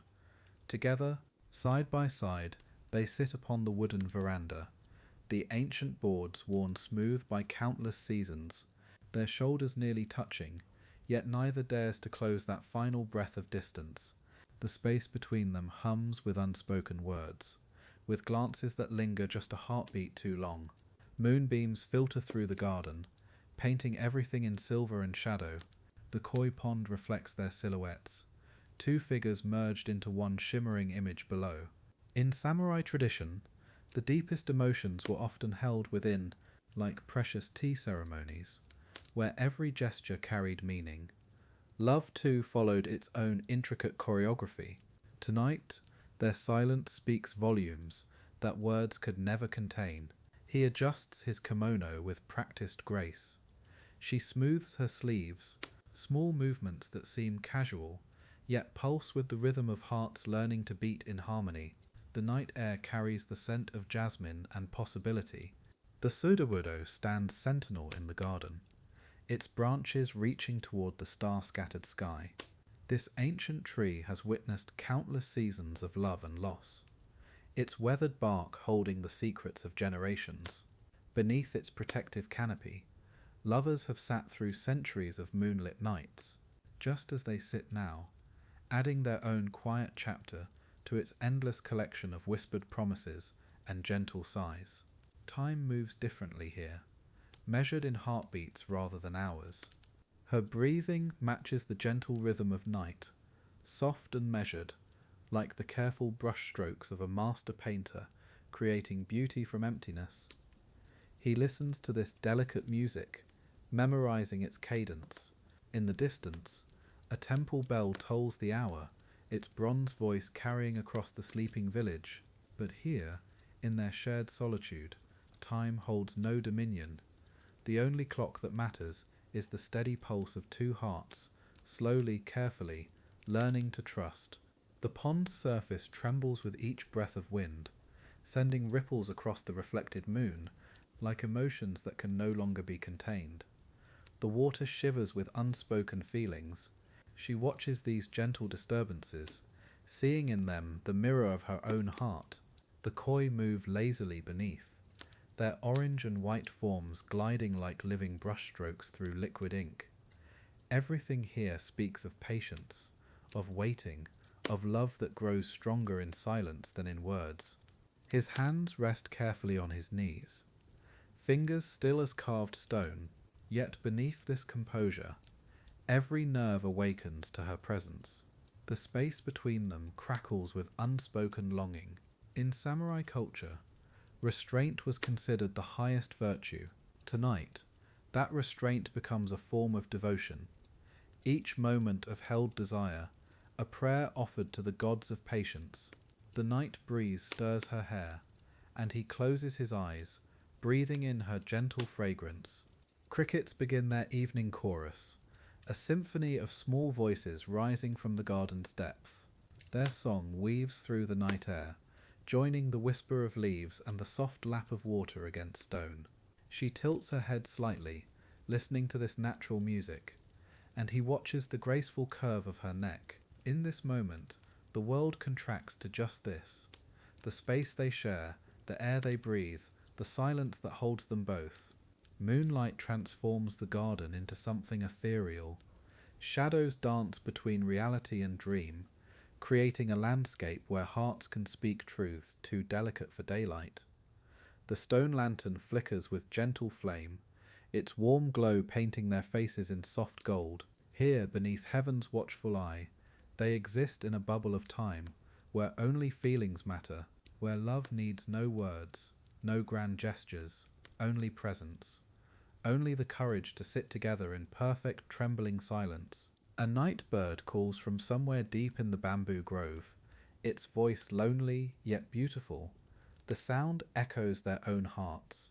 Separate yet yearning for harmony, she draws her sleeves closer, not from cold, but from the overwhelming tenderness of the moment. He notices this small gesture, wants to offer comfort, yet understands that some distances must be crossed slowly, like morning mist that lifts gradually to reveal the landscape beneath. Love too must unveil itself in its own time. The pseudo-wudo's branches sway gently, their movement hypnotic in the silver light. Ancient wisdom flows through its roots, connecting this moment to countless others just like it, lovers who sat where they sit now, breathing the same night air, feeling the same tender uncertainty. She shifts slightly, and their shoulders brush for just an instant. The contact sends lightning through both their hearts, yet neither pulls away. Instead, they let this small touch linger, electric and precious.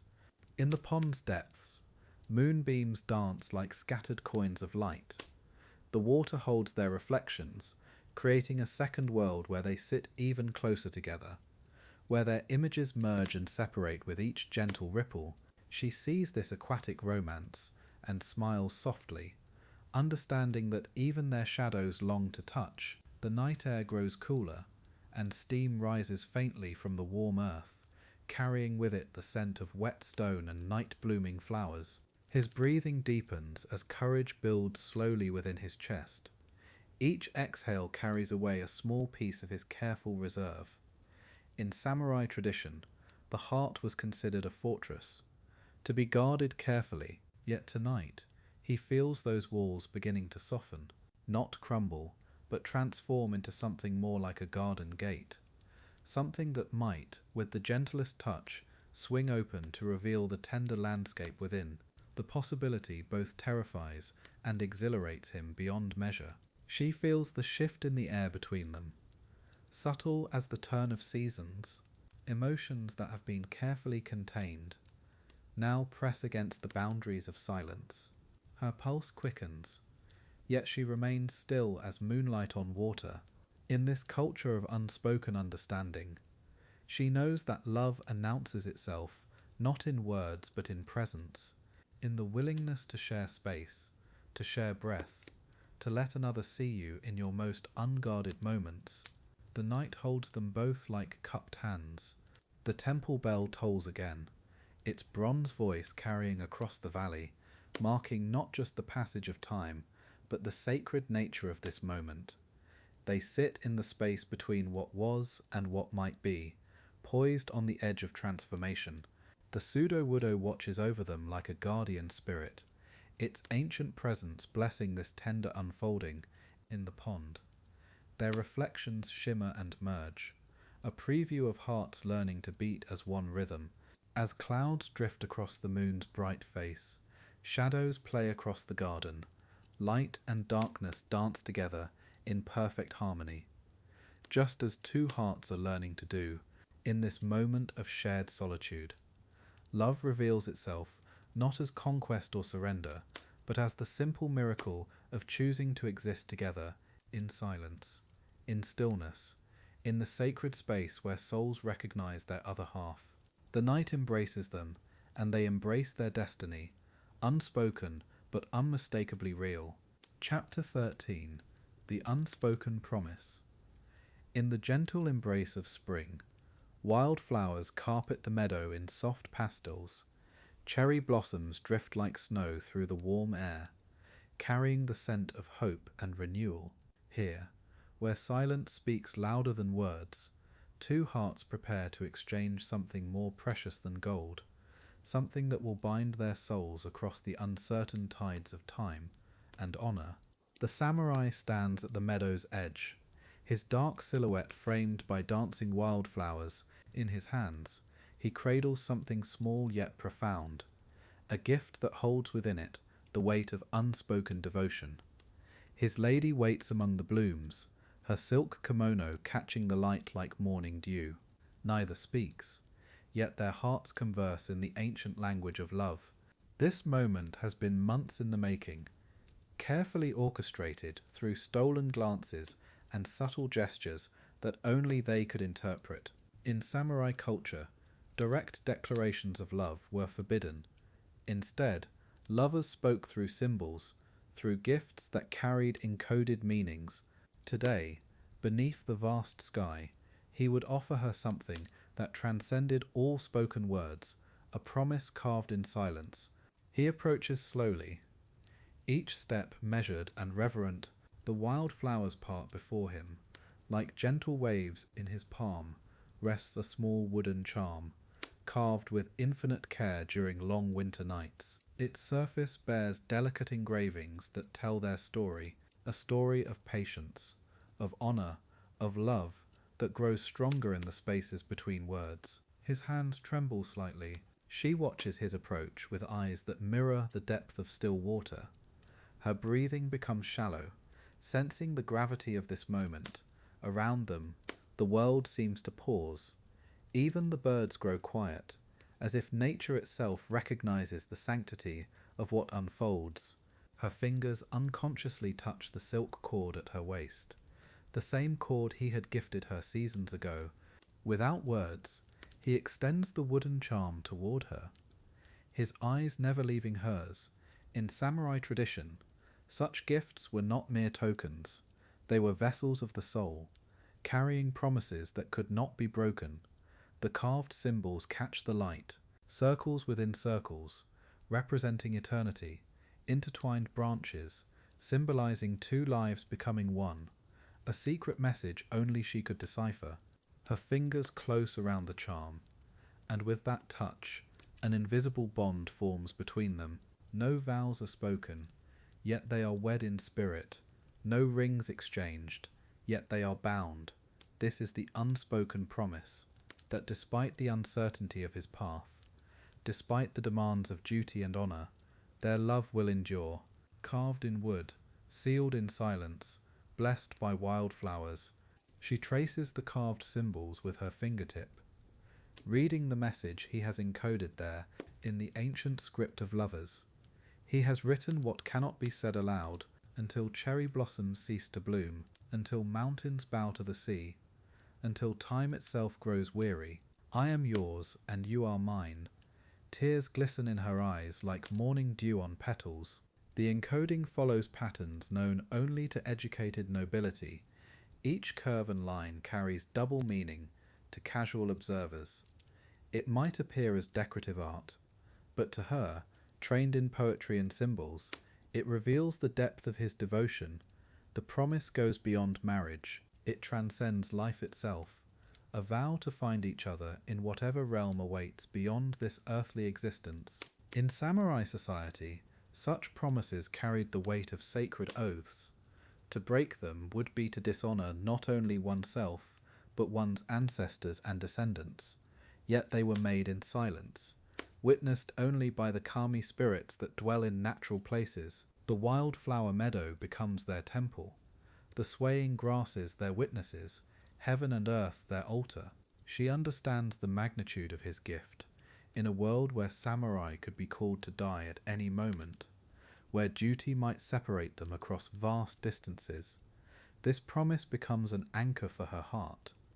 He is not merely declaring love, he is pledging his very essence, offering her a piece of his soul to keep safe, until their paths reunite. The wooden charm grows warm in her palm, as if absorbing the heat of their shared understanding around them. The wild flowers seem to dance with greater vigour. The breeze carries the fragrance of jasmine and cherry blossom. Nature itself celebrates their silent ceremony. This moment will be etched in their memories like characters carved in stone, unbreakable, eternal, sacred. Their eyes meet in perfect understanding. No words are needed, no elaborate ceremonies. In this simple exchange, they have committed to something more profound than any formal wedding.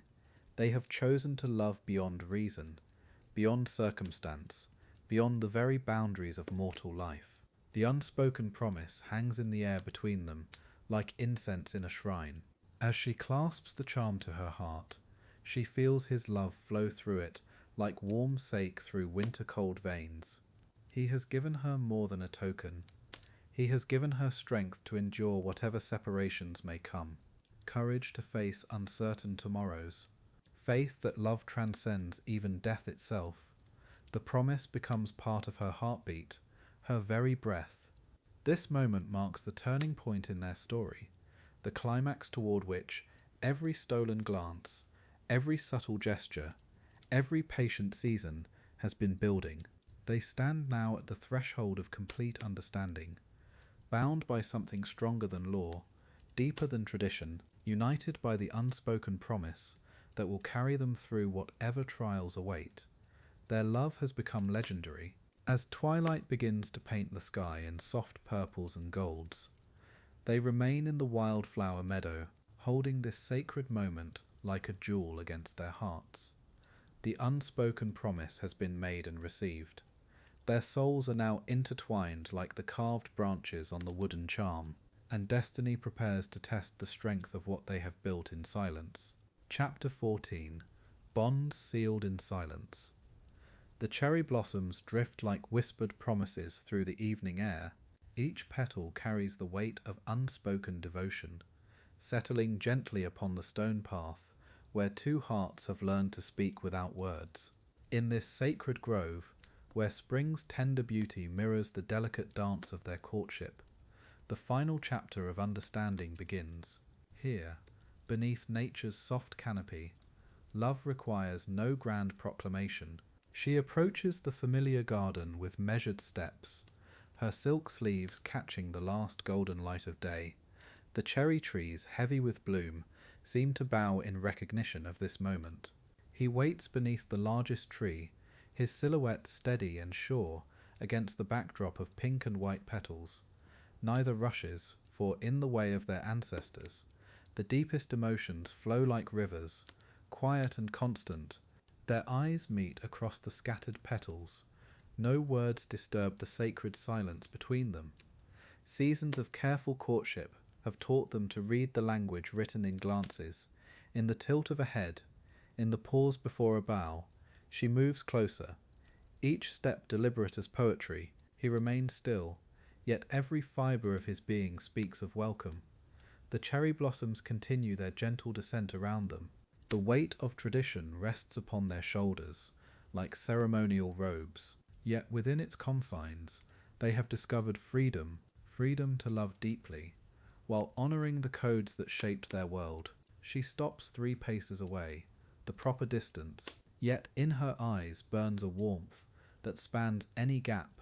He sees in her face the reflection of his own quiet devotion, unspoken but unmistakable. A breeze stirs the blossoms overhead. Petals rain down like blessings upon their silent communion. She raises her fan, not to hide, but to honour the moment with grace. The delicate movement speaks volumes that words could never capture. He responds with the slightest bow, acknowledgement of her gesture, of her heart, of the journey they have travelled together through the careful gardens of samurai courtship. In this space between heartbeats, between the fall of one petal and the next, their bond crystallizes into something eternal, not sealed with promises that might break, but with understanding that runs deeper than words. The evening light filters through the blossoms, casting everything in soft pink and gold, transforming this moment into something that belongs not just to them, but to the ages. She closes her fan with a soft snap, the sound barely audible above the whisper of falling petals. Yet to him, it resonates like temple bells, marking this moment as sacred. He reaches into his sleeve and withdraws a small silk pouch. Inside, a single cherry blossom, pressed and preserved from their first meeting in this very garden. Without words, he places it at the base of the tree. The gesture speaks of memory made manifest, of moments treasured and held close through all the seasons of their courtship. She understands immediately. Her hand moves to her own sleeve, withdrawing a small scroll tied with indigo silk, poetry written in her careful hand, verses that capture not passion's fire, but love's steady glow. She places it beside his offering. Two gifts, simple yet profound, rest upon the earth beneath the ancient tree, symbols of hearts that have learned to love within the bounds of honour, to find infinity in constraint, to speak love's deepest truths in silence. The cherry blossoms seem to approve, drifting down to cover their offerings like nature's own blessing, sealing promises made not with words but with understanding. The sun sinks lower, painting the sky in shades of coral and gold. Shadows grow longer beneath the blossoming branches.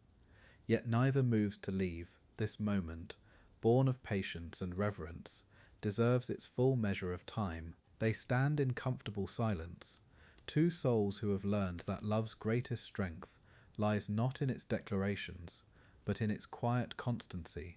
A nightingale calls from somewhere deep in the garden, its voice pure and clear in the gathering dusk. The sound seems to awaken something in the air between them, a recognition that this evening marks more than just another meeting. It signals the completion of their courtship's careful dance, the moment when two hearts, having moved in perfect harmony, finally come to rest. She turns slightly, not toward him, but toward the path that leads back to the world beyond this garden sanctuary. The movement is subtle, yet it speaks of readiness. Readiness to step forward into whatever future their families and fate have woven for them. He sees her gesture and understands his own slight shift mirrors hers, two minds moving as one. The formalities that lie ahead, the negotiations between families, the ceremonies that will bind their lives officially, all of these pale beside what they have already accomplished here. In this garden where cherry blossoms witness their silent vows, they have created something that transcends arrangement, something that transforms duty into devotion, constraint into the deepest freedom the heart can know. As the first stars begin to appear in the darkening sky, they know their time in this sacred space draws to a close. Yet what they have built together will endure, like the cherry tree itself. Rooted deep and reaching toward heaven, their love has found its form, not in grand gestures or passionate declarations, but in understanding, in respect, in the quiet strength of souls perfectly matched. She bows deeply, and with infinite grace. The gesture encompasses gratitude, respect, and yes, love. Though that word remains unspoken between them, he returns the bow with equal reverence, and in that moment, beneath falling cherry blossoms and rising stars, their courtship finds its perfect conclusion. Not with an ending, but with a beginning, quiet, certain, and true. The cherry blossoms continue their gentle descent, covering the offerings they left beneath the ancient tree, sealing their promises with nature's own blessing. As they walk away on separate paths, their hearts carry the same truth, that love, when cultivated with patience and reverence, grows not weaker with constraint, but stronger, deeper, eternal, as the seasons themselves. This is the way of samurai hearts. Chapter 15. In the afterglow. The evening light filters through paper screens, casting gentle shadows where two souls now rest in quiet understanding. Here, in this sacred space of memory, we witness the beautiful culmination of a love story, written not in grand gestures, but in the soft language of glances, pauses, and unspoken devotion. Let us walk through these precious memories together, one final time. She remembers that first glimpse, how he stood beneath the cherry blossoms, his presence both commanding and gentle, the way morning light caught the edge of his katana, while his eyes held depths she longed to understand. Even then, in that initial moment of recognition, something stirred, a knowing that transcended the rigid protocols of their world, whispering of possibilities neither dared to name aloud in those early days. He recalls her quiet grace, the subtle tilt of her head when she listened, the way her fingers moved like water as she arranged flowers, how she spoke in measured tones that carried wisdom beyond her years. There was strength in her silence, a dignity that commanded respect without demanding it. In her presence, his warrior's discipline found not restriction but refinement, transforming duty into devotion through the alchemy of her gentle influence. The poetry exchanges return to them now like spring rain, each carefully chosen word, a bridge between their hearts, how they learned to speak in metaphors, finding safety in the language of seasons and storms. Her verses about lonely moons were answered by his reflections on patient mountains. Through these delicate literary dances, they built a secret world where their souls could meet freely, unbound by social convention.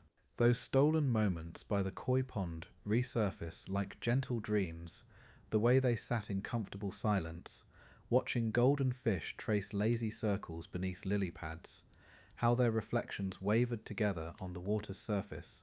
No words were needed in those precious interludes, just the shared rhythm of breathing, the synchronicity of heartbeats, finding profound connection in the simple act of existing quietly in each other's presence, side by side. The discipline they maintained seems miraculous now, in memory how they honoured the boundaries while yearning to cross them. Each restrained gesture became a prayer, each respectful distance a testament to love's deeper purpose. They understood that true devotion sometimes means choosing preservation over passion, protecting something precious by keeping it sacred. Their restraint was not denial, but the highest form of reverence for what they had discovered together. Through seasons of careful cultivation, their connection deepened like roots finding water.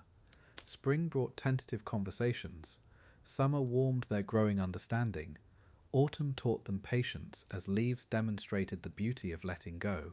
Winter showed them that love could flourish even in dormancy.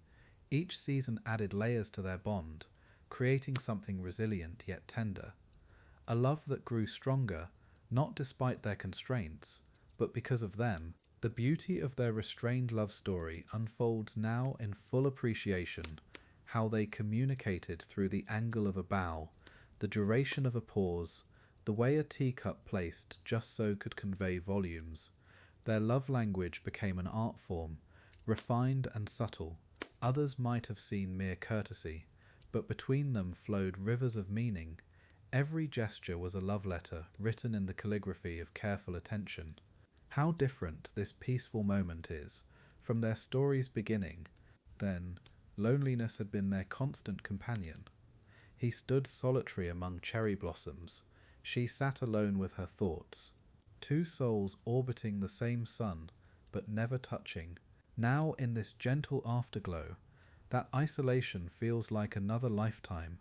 Their transformation from separate wanderers to unified spirits demonstrates love's power to heal even the deepest solitude with patient, persistent care. Here they sit together now, in tranquil companionship, no longer the lonely figures from our story's opening. Her hand rests near his, close enough to feel warmth without touching. His presence shields her from the world's harsh winds, while her wisdom guides his warrior's heart toward gentleness. They have become each other's sanctuary, finding in quiet togetherness what neither could achieve in noble isolation, completeness discovered not through possession, but through profound understanding. The beautiful paradox of their silent love reveals itself in fullness, how saying less allowed them to mean more. Their wordless conversations carried deeper truth than eloquent speeches ever could. In choosing restraint, they found freedom. In accepting limitation, they discovered boundless connection. Their love story whispers that sometimes the most powerful expressions come not from grand declarations, but from the poetry of presence, quiet devotion that needs no audience. The depth of their understanding transcends ordinary communication now. They read each other's thoughts in the language of shared silence. A gentle sigh speaks volumes about the day's weight. The way she arranges his teacup tells him he is cherished. How he adjusts the screen to catch her favourite morning light shows his constant consideration. They have become fluent in love's most sophisticated dialect, the unspoken conversation of souls in harmony. In this tranquil present moment, all their careful courtship finds its purpose. The seasons of patient waiting bloom into this peaceful garden of togetherness. Evening light bathes them in golden understanding. The cherry blossoms that witnessed their beginning now bless their continuance. Here, surrounded by the gentle architecture of their shared world, they embody love's greatest achievement, not conquest, but companionship, not possession, but profound partnership in life's daily beauty. The completeness they have found together radiates quiet joy. Their love story needed no dramatic crescendos to reach its perfect resolution. Instead, it settled into the rhythm of everyday devotion. Morning tea shared in comfortable silence, evening walks beneath familiar stars, the profound satisfaction of being truly known by another soul. Their happiness lies not in grand gestures, but in the accumulated treasure of countless small kindnesses. Love as daily practice. Their bond reveals itself as something timeless now, transcending the specific era of their meeting. What they discovered together speaks to love's eternal nature. The way hearts can find each other across any distance, through any obstacle, their story becomes a gentle reminder that true connection requires no dramatic fireworks, only the patient cultivation of understanding, the willingness to see and be seen, to honor and be honored in the sacred space between souls. As our gentle journey through their love story comes to rest, we leave them here in this afterglow of contentment. Their tale reminds us that love's greatest victories are often its quietest ones, that profound connection can flourish within any constraints, that sometimes the most beautiful romances are written not in passionate declarations, but in the patient poetry of daily devotion. May their peaceful example inspire your own heart toward gentle, enduring love.